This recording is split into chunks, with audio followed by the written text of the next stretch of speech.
Bab 56, Murid Sekte Naga Biru. Mereka baru saja tiba di kota Himato beberapa saat yang lalu. Namun mereka masih belum memasuki kota karena menunggu instruksi darinya. Mereka berjumlah 100 orang yang dipimpin oleh salah seorang murid inti sekte yang berada di alam jenderal tingkat 6. Token identitas murid khusus milik Wu Cheng dapat mengirim pesan dengan jangkauan jarak yang sangat jauh, sementara batu komunikasi memiliki batas jarak ketika mengirim pesan. Setiap batu komunikasi dan token komunikasi akan dihubungkan terlebih dahulu dengan energi spiritual pemakainya.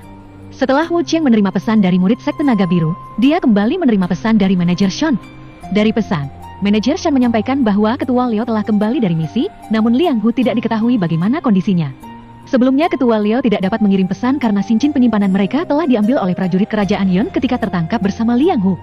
Namun ketika Lo beserta yang lain kembali ke tempat di mana Liang Hu terakhir kali menghadang prajurit kerajaan Yun dan memberinya ruang untuk melarikan diri, mereka sudah tidak menemukannya lagi, bahkan jasad atau jejaknya juga tidak ada sama sekali. Mendengar informasi dari manajer Shen membuat Wu Cheng menjadi muram. Ini adalah berita buruk baginya, mereka yang sudah bergabung bersamanya sudah menganggapnya keluarga. Bagaimana dia tidak marah ketika harus mendengar berita itu? Namun ini bukan saatnya untuk bersedih, masalah di kerajaan Yun saat ini sangatlah serius. Namun memiliki kesamaan dengan organisasi pemburu serigala darah. Dari informasi-informasi dan kejadian yang dialami Wu Cheng akhir-akhir ini sepertinya memiliki kesamaan. Wu Cheng menduga kalau kedua kekuatan ini digerakkan oleh orang yang sama di belakangnya. Kerajaan Yan mengumpulkan para kultivator untuk dijadikan prajurit dan ditanamkan segel jiwa pada mereka agar tidak berkhianat. Sementara organisasi pemburu serigala darah berfungsi menjara dan membuat kekacauan untuk mengalihkan perhatian.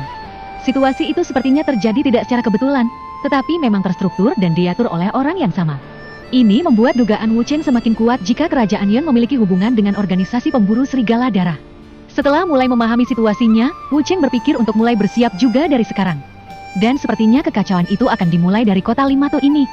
Tanpa menunda waktu, Wu Cheng keluar dari penginapan dan langsung menuju ke gerbang kota.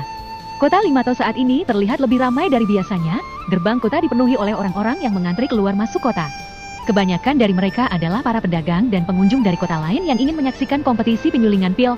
Wu Cheng pergi ke arah tepi hutan di mana para murid sekte menunggunya. Ketika dia sampai, Wu Cheng diabaikan oleh para murid yang sedang berkumpul. Mereka mengira kalau Wu Cheng ini hanyalah pemuda biasa yang sedang berkeliaran. Karena mereka tidak dapat melihat tingkat kultivasinya sehingga mereka beranggapan seperti itu. Wu Cheng menghampiri satu orang yang memiliki ranah tertinggi di antara mereka. Wu Cheng dapat melihat ranah kultivasi yang lebih tinggi darinya karena mampu memeriksanya melalui kekuatan jiwanya. "Salam saudara, apakah saudara pemimpin dari kelompok ini?" tanya Wu Cheng pada seseorang yang memiliki perawakan yang lebih tinggi. Para murid sekte yang berada di sekitarnya juga berbalik memperhatikannya. "Anak muda, kenapa kamu menanyakannya?" "Saya memang pemimpin dari kelompok ini," balas pria yang ditanya Wu Cheng. Wu Cheng kemudian mengeluarkan token identitas murid khusus miliknya kemudian menunjukkannya pada pria itu. Murid yang lain juga mulai mendekat melihat apa yang ditunjukkan oleh Wu Cheng karena penasaran. Ketika melihat token murid khusus milik Wu Cheng, dia kemudian menyambarnya dari tangan Wu Cheng dengan kasar untuk memastikan keasliannya. Setelah memastikan kalau token itu memang asli, dia kembali menatap Wu Cheng dengan tajam. "Bocah, dari mana kamu mendapatkan token ini? Apakah kamu mencurinya?" ucapnya dengan suara tinggi. Wu Cheng yang melihat itu hanya menyipitkan matanya. Dia tidak senang dengan sikap pria di depannya itu yang langsung menuduhnya.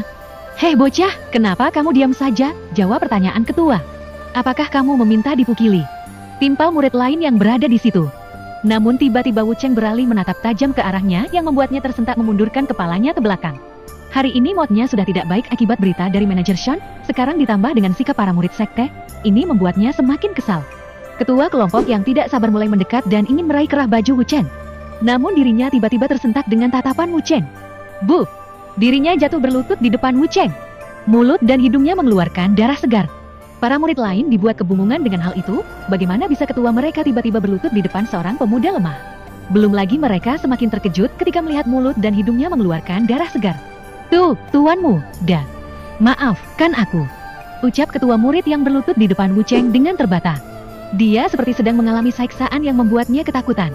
Ya, Wu Cheng menekannya dengan teknik serangan jiwa miliknya. Dia menekan jiwanya karena kekuatan jiwa lawannya lebih rendah darinya walaupun tingkat kultivasinya lebih tinggi darinya. Wu Cheng yang sudah kesal ingin rasanya dia menampar kepala pria di depannya hingga pecah, namun bagaimanapun mereka adalah murid dari Sekte Naga Biru. Pria yang jatuh berlutut kali ini akhirnya sadar kalau dia telah membuat masalah besar. Bagaimana bisa token khusus seperti ini bisa dimiliki oleh sembarangan orang? Token khusus seperti itu bahkan tidak lebih dari 10 buah di sektenya.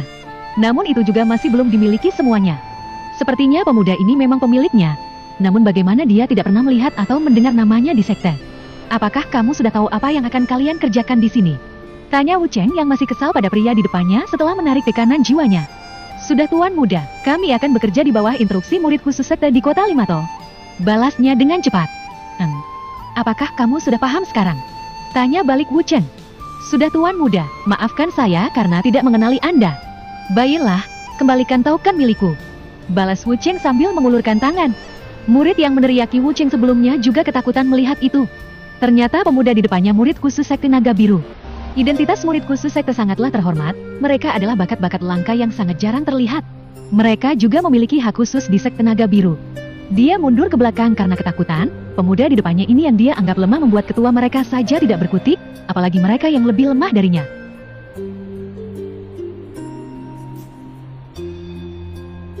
Bab 57, Transaksi dengan Kamar Dagang Pelangi di Kota Limato. Selesai memperkenalkan diri, Wu Cheng mulai mengarahkan mereka dan meminta mereka untuk melepas seragam murid sekte. Tugas mereka adalah berbaur di tengah-tengah penduduk kota dan para pengunjung. Namun pemimpin kelompok mereka yang bernama Ketua Si Liu Qiang pergi bersama Wu Cheng. Mereka masuk ke kota secara bertahap dan berkelompok. Tuan muda, dari perjalanan ke kota Himato, kami mendengar kalau akan diadakan pelelangan di salah satu kamar dagang terbesar di kota Himato. Apakah tuan muda tertarik untuk mengikutinya? Ucap Si Liu pada Wu Cheng ketika di perjalanan masuk ke dalam kota. Sepertinya kita perlu mengikutinya, siapa tahu ada barang bagus yang akan dilelang kali ini di kota yang besar seperti ini. Balas Wu Cheng setelah berpikir sejenak. Sebelumnya di pelelangan yang diadakan di kota Liyuan, secara tidak sengaja dia mendapatkan sumber daya yang sangat bagus hingga dapat membuatnya meningkat banyak dalam kultivasinya. Sumber daya peninggalan gurunya juga sudah hampir habis, tinggal menyisakan sekitar 5 juta koin emas dan ratusan ribu batu roh saja, hanya buku-buku teknik peninggalan gurunya dan yang memiliki nilai tinggi di dalam cincin penyimpanannya. Kebutuhan kultivasinya terus meningkat hingga beberapa kali lipat setiap naik tingkat. Ini membuatnya sedikit frustasi untuk mencari sumber daya. Tidak ada salahnya kali ini dia mencoba peruntungannya. Wu Cheng berjalan di dalam kota Limato yang padat dengan aktivitas penduduk, dia juga tidak lupa mengamati perilaku setiap orang-orang yang berpapasan dengannya. Namun dia masih belum menemukan orang-orang yang mencurigakan. Wu Cheng dan Si Liu berjalan menuju ke kamar dagang terbesar yang ada di kota Limato, yaitu Kamar Dagang Pelangi. Ini merupakan salah satu cabang di kota Imato. Selamat datang di Kamar Dagang Pelangi kami tuan muda, ada yang bisa saya bantu? Tanya seorang pelayan yang terlihat cukup muda ke Pat Wu Cheng. Nona, saya ingin membeli tiket untuk mengikuti pelelangan yang akan diadakan oleh Kamar Dagang Pelangi sekaligus ingin melelang sebuah barang, ucap Wu Cheng pada pelayan yang melayaninya dan Si Liu.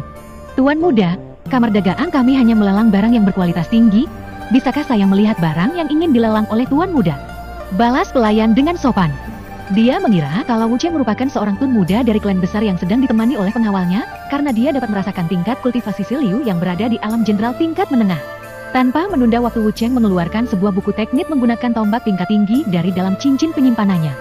Setelah memeriksa cukup lama, pelayan itu bahkan tidak tahu nilai dari buku tersebut. Namun dia yakin dari aura buku saja kalau teknik ini merupakan teknik tinggi. Tuan muda, saya tidak bisa memeriksa nilai dari barang yang tuan muda lelang, biarkan manajer yang menilainya. Ucap pelayan Deng canggung.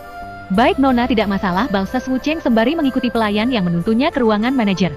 Si Liu yang melihat Wu Cheng mengeluarkan buku teknik tingkat tinggi juga dibuat ngiler. Dia juga merupakan salah satu pengguna senjata tombak, dia sangat tertarik ketika melihat buku teknik tombak yang dikeluarkan oleh Wu Cheng. Namun dia juga tidak berani mengutarakannya, takut akan menyinggung pemuda yang tak terduga ini. Tok, tok, tok. Tuan manajer, ada pelanggan yang ingin melelang barang miliknya. Silahkan tuan manajer untuk menilainya. Ucap pelayan wanita sembari mengetok pintu ruangan. Silahkan masuk, ucap suara dari dalam. Tuan muda silahkan masuk, saya hanya akan mengantar sampai di sini saja. Ucap peliang pada Wu Cheng setelah membuka pintu. Terima kasih nona, balas Wu Cheng. Wu Cheng dan Si Liu masuk ke dalam ruangan yang terdapat seorang pria paruh baya di dalamnya. Setelah dipersilakan duduk, dia mengutarakan tujuannya sambil menyerahkan buku teknik tombak yang akan dilalangnya. Setelah memeriksa sebentar, sang manajer dibuat terkejut oleh buku teknik yang dikeluarkan oleh Wu Cheng. Bagaimana bisa seorang pemuda sepertinya bisa mengeluarkannya untuk dijual? Buku teknik tingkat tinggi seperti ini sangatlah jarang ditemukan, bahkan di ibu kota kekaisaran sekalipun. Namun hari ini, seorang pemuda ingin melalangnya. Tuan muda, bagaimana kalau tuan muda menjual buku teknik ini kepada orang tua ini? Aku pasti akan memberikan harga yang memuaskan seperti di pelelangan. Ucap sang manajer pada Wu Cheng. Dia juga sangat tertarik pada teknik ini, sebagai ahli tombak dia juga pasti menginginkan teknik bertombak seperti yang dikeluarkan oleh Wu Cheng. Wu Cheng berpikir sejenak ketika mendengar tawaran sang manajer. Baiklah tuan manajer, tapi bagaimana kalau ditukar dengan sumber daya saja? Saya juga ingin melihat item apa saja yang akan dilelang oleh kamar dagang Anda, ucap Wu Cheng. Mendengar ucapan Wu Cheng membuat sang manajer sedikit berpikir. Ternyata pemuda di depannya ini sangat pintar dalam berbisnis. Baiklah Tuan Muda, sebenarnya kamar dagang tidak pernah membuka semua item yang akan kami lelak di pelelangan. Namun kali ini saya akan buat pengecualian untuk Tuan Muda. Balas sang manajer, dia kemudian memberikan daftar item yang dilelang kali ini. Jumlahnya mencapai 30 item. Setelah melihat daftar barang yang gak akan dilelang, Wu Cheng tertarik pada 2 item utama yaitu pedang level bumi tingkat unggul. Namun setelah ditanyakan pada sang manajer bahwa tingkatan pedang ini tidak diketahui pasti karena kondisinya yang sudah rusak. Item berikutnya yaitu rumput jiwa ilahi. Rumput jiwa ilahi berguna untuk meningkatkan kekuatan jiwa, namun juga bisa meningkatkan ranah kultivasi pengguna tanpa memiliki efek samping sama sekali. Wu Cheng pun menjatuhkan 2 pilihannya pada 2 item itu untuk ditukarkan dengan buku teknik miliknya. Tuan manajer, saya bisa menukarnya dengan 2 item ini, ucap Wu Cheng. Sang manajer yang melihat itu berpikir beberapa saat. 2 item yang dipilih Wu Cheng adalah item utama kali ini. Para peserta lelang pasti akan menanyakan pelelangan kali ini jika tidak ada item terbaik yang dilelang. Melihat keraguan sang manajer, Wu Cheng kembali mengeluarkan sebuah botol yang berisi 2 buah pil kultivasi tingkat langit level sempurna. Tuan manajer, saya juga akan menukar pil ini dengan sumber daya yang lain, ucapnya. Setelah memeriksa pil yang dikeluarkan oleh Wu Cheng, akhirnya dia seperti memahami maksudnya. Dia ingin mengganti item lelang yang ditukarnya dengan pil yang dikeluarkannya, namun menukarnya dengan sumber daya yang lain. Hahaha, sepertinya Tuan Muda sangat pintar dalam berbisnis. Baiklah, saya menerima tawaran Tuan Muda. Silakan sebutkan saja sumber daya yang akan Tuan Muda tukar dengan dupil ini, ucap sang manajer.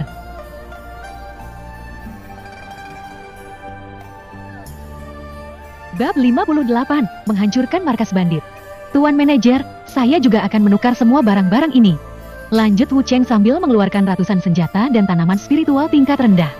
Semua barang yang dikeluarkan Wu Cheng adalah sebagian besarnya hasil rampasan dari para bandit dan juga hasil menguras gudang harta klan Wu sebelumnya. Wu Cheng menukarnya karena barang-barang itu sudah tidak berguna lagi untuknya. Sang manajer dan si Liu yang melihat itu dibuat melomo. Bagaimana pemuda ini bisa begitu kata?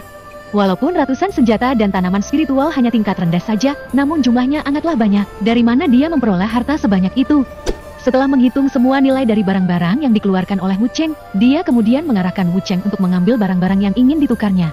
Namun sebagian besar sumber daya yang ditukar oleh Wu Cheng adalah sumber daya peningkatan kekuatan jiwa dan fisik. Setengah jam berlalu, Wu Cheng akhirnya keluar dari kamar dagang pelangi bersama dengan si Liu. Mereka berjalan menuju ke sebuah pavilion mewah yang hendak dibeli oleh Wu Cheng. Dari informasi yang mereka dapatkan, bahwa pavilion itu dijual oleh pemiliknya karena gagal dalam usahanya. Setelah sampai, Wu Cheng juga merasa puas dengan tempatnya, namun beberapa karyawan yang sebelumnya bekerja di pavilion masih berada di situ untuk membersihkan barang-barang mereka. Setelah deal dengan harga yang diberikan oleh pemilik pavilion, Wu Cheng langsung membayarnya.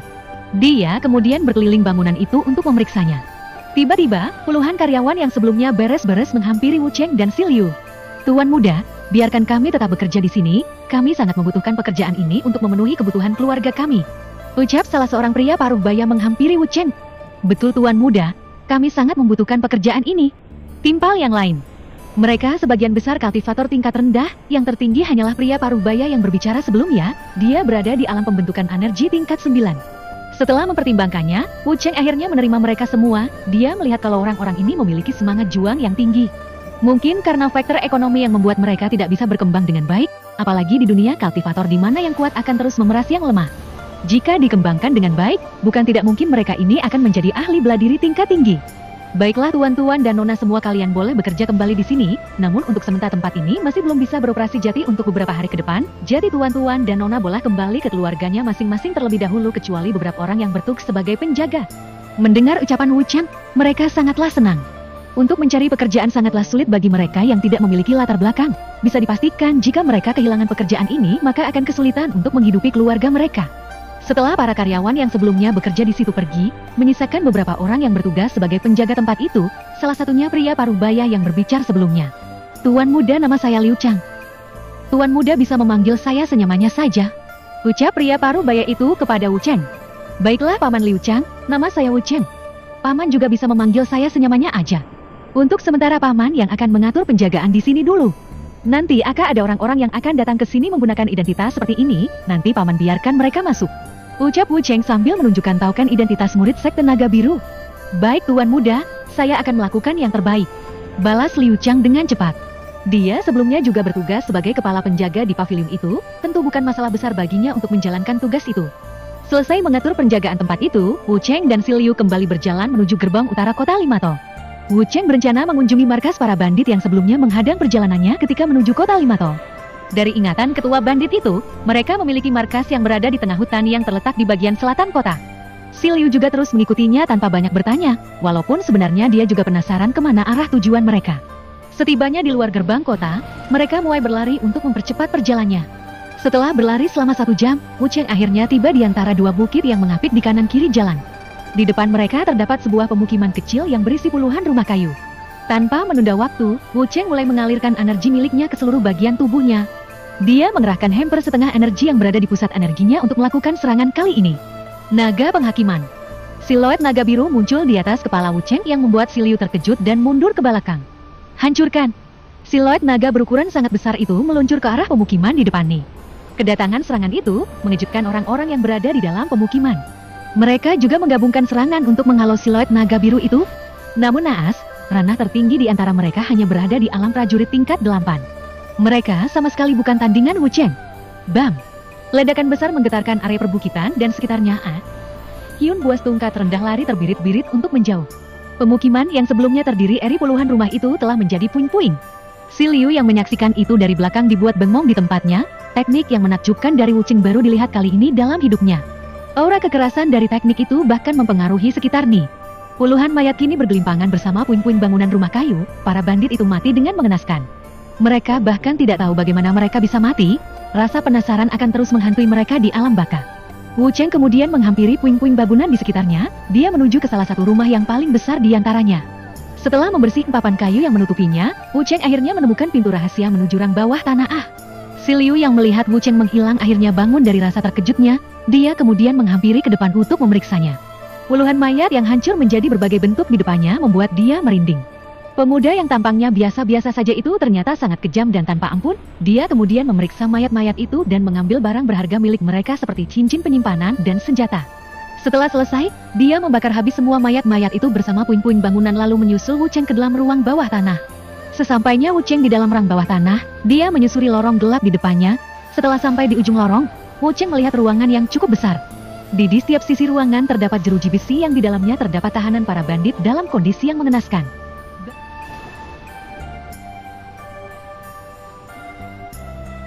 Bab 59, Membebaskan Tawanan.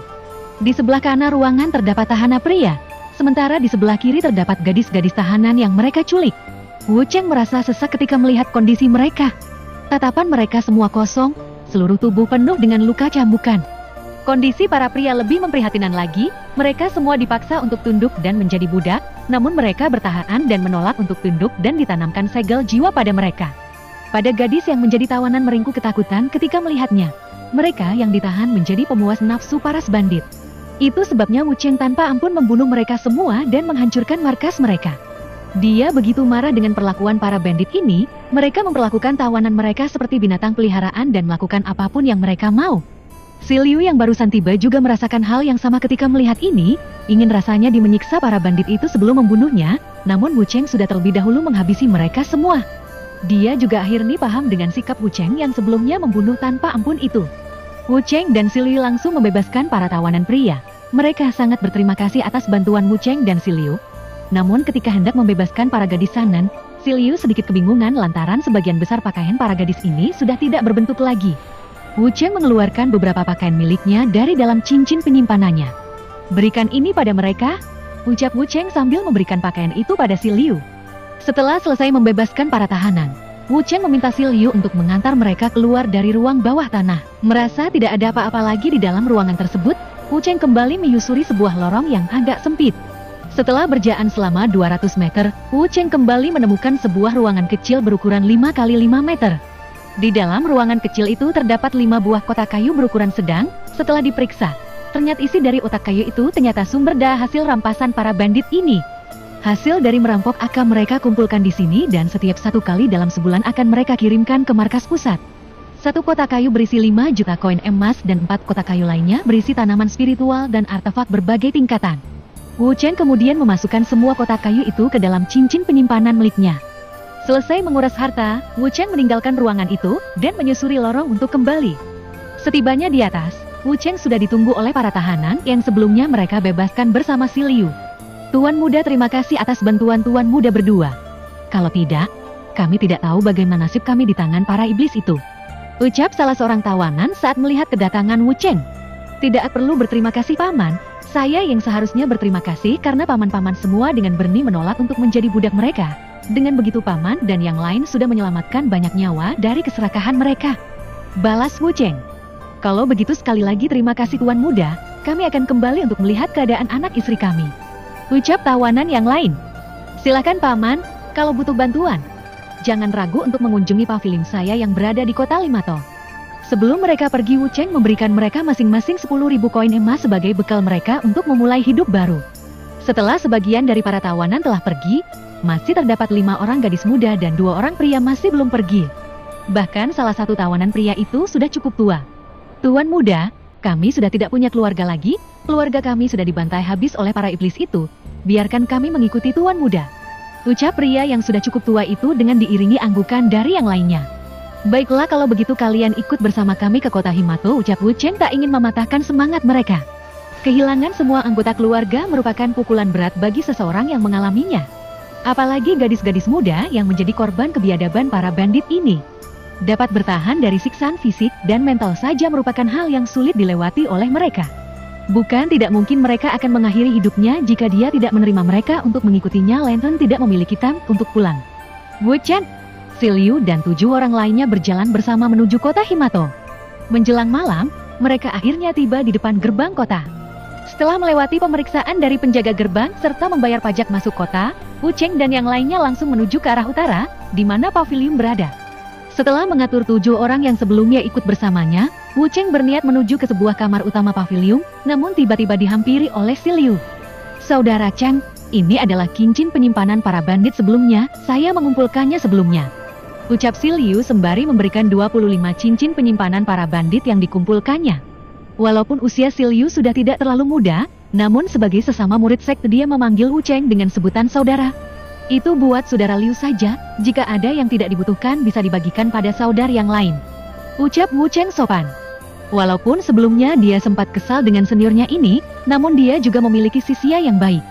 Dia kemudian mengeluarkan sebuah buku teknik tombak tingkat tinggi dari dalam cincin penyimpanannya, kemudian memberikannya pada Si Liu. Ini buat saudara Liu, sepertinya saudara Liu juga pengguna senjata tombak.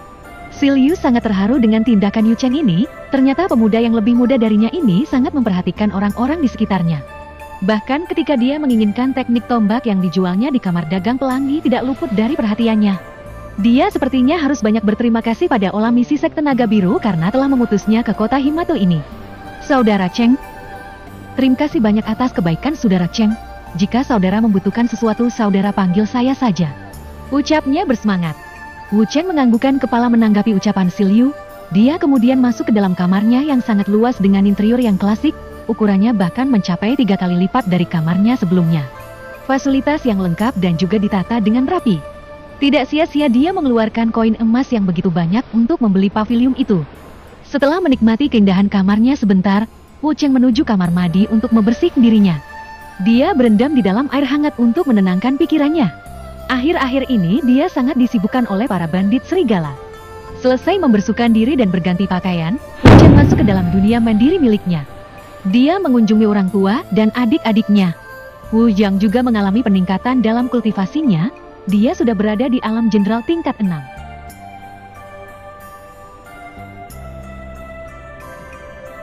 Bab 60, Awal Kekacauan.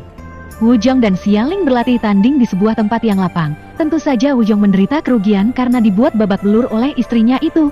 Apalagi tingkat kultivasinya lebih tinggi dari Wu Zhong. Alam jenderal memiliki perbedaan yang signifikan dengan alam raja. Kultivator yang sudah berada di alam raja memiliki kepadatan energi yang jauh lebih kuat daripada alam raja. Jadi dapat diperkirakan jika jarak antara alam jenderal dan alam raja bisa mencapai 5 tingkat di alam yang sama. Sementara Yun Mei sedang membimbing Xiao dalam kultivasinya, dan sesekali mereka juga latih tanding. Xiao sudah berada di alam fana tingkat 7 dan mungkin dapat menerobos ke alam pembentukan tulang dalam waktu dekat. Sementara itu, Yun Mei juga mengalami peningkatan, dia sudah berada di alam pembentukan tubuh menengah. Berkat tubuh yin miliknya dan teknik kultivasi yang sesuai, dia dapat meningkat tanpa ada hambatan. namun sumber daya yang berelemen api sangatlah bertentangan dalam kultivasinya. Melihat kemajuan anggota keluarganya, Wu Cheng sangatlah senang. "Ayah, Ibu, apakah sudah selesai latihannya?" Sapa Wu Cheng menghampiri kedua orang tuanya. Dia sebenarnya hanya ingin membantu ayahnya yang kesulitan karena dihajar terus. "Nak, kamu sudah datang. Ayahmu ini terlalu lemah. Dia bahkan tidak bisa menahan pukulan seorang wanita," ucap Xia Ling saat melihat kedatangan Wu Cheng.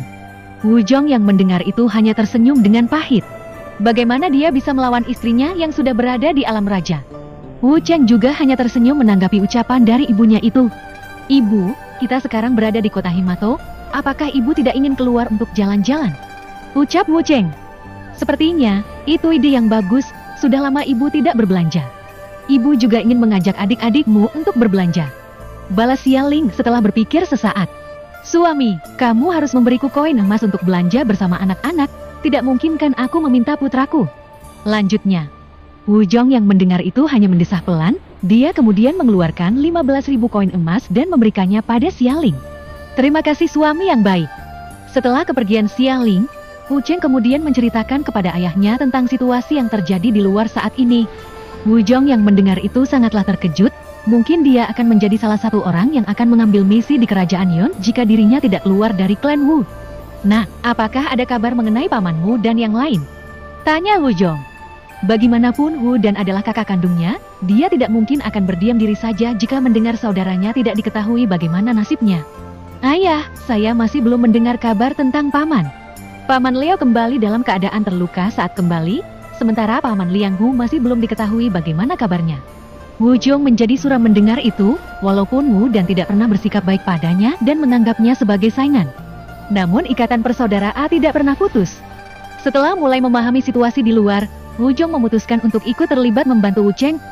Dia juga harus mengasah kemampuan bertarungnya dan mencari sumber daya sendiri. Tidak mungkin harus menggantungkan terus kebutuhannya pada anaknya. Pagi harinya, Wu Cheng dan yang lainnya keluar dari dunia mandiri kristal kehidupan. Mereka tiba di kamar Wu Cheng yang sangat besar. "Wah, kakak, kamar ini sangat besar," ucap Long dengan takjub. "Apakah Afik Long menyukainya?" tanya Wu Cheng. "Iya kak, aku sangat suka. Kamarnya besar dan indah."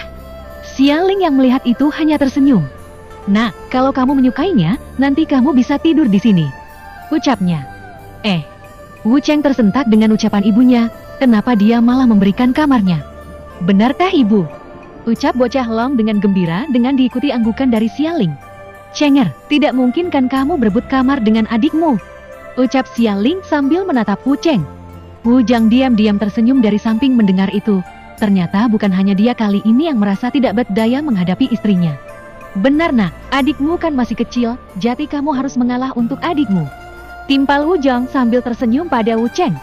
Wu Cheng hanya mengangguk dengan tak berdaya.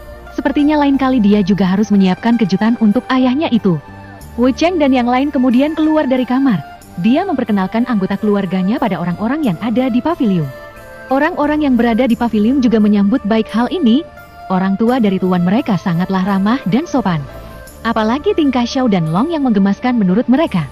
Kedua bocah itu sangat aktif bertanya hal-hal yang tidak mereka ketahui. Setelah acara perkenalan selesai, Xia Ling dan yang lain keluar dari pavilion. Mereka ditemani oleh dua orang penjaga yang bertugas di pavilion. Wu Cheng kemudian berkumpul dengan anggota murid Sekte Naga Langit. Sebagian besar mereka berkumpul di pavilion, sementara yang lainnya masih berada di luar untuk mengumpulkan informasi. Dari informasi yang mereka dapatkan, para bandit serigala selalu bertindak terpisah. Mereka yang berada di dalam kota hanyalah bertugas mencari informasi siapa saja target mereka. Hal ini menyulitkan untuk mengetahui di mana saja markas mereka. 2 hari lagi akan dimulai pembukaan kompetisi penyulingan pil di kota Limato. Para pendatang dari luar semakin bertambah banyak. Kekacauan-kekacauan kecil di dalam kota juga tidak dapat dihindarkan. Namun para jurid kota Limato selalu mengawasi dan menegahi kelompok yang bertikai. Hari itu, Wu Cheng mulai membuka pavilion miliknya. Para pekerja sebelumnya juga dipanggil kembali. Mereka dibantu oleh murid-murid Sekte Naga Biru. Pavilion hari ini mulai disibukkan dengan aktivitasnya. Hari pertama saja sudah mulai banyak yang mengunjunginya. Namun rata-rata mereka yang berasal dari luar kota. Mereka membeli informasi di pavilion informasi karena mereka belum mengetahui situasi kota. Apalagi banyak keributan-keributan kecil yang dibuat oleh beberapa kelompok. di salah satu desa yang berada di bagian timur kota Limato. Bagaimana keadaan di luar? Apakah semua berjalan sesuai yang aku perintahkan? Tanya salah seorang pria yang menggunakan topeng. Mereka adalah para bandit serigala yang telah menguasai desa ini. Semuanya berjalan sesuai rencana ketua, seluruh anggota kita sudah menyebar di dalam kota. Namun akhir-akhir ini muncul beberapa kelompok yang selalu mengikuti para anggota kita. Kami belum mengetahui dari kekuatan mana mereka berasal dan apa tujuan mereka. Ini menyulitkan anggota untuk bergerak karena mereka rata-rata semua ahli alam prajurit. Ucap salah seorang bandit bawahan. Bagaimana dengan serigala utara? Apakah sudah ada kabar dari mereka? Tanya sang ketua lagi.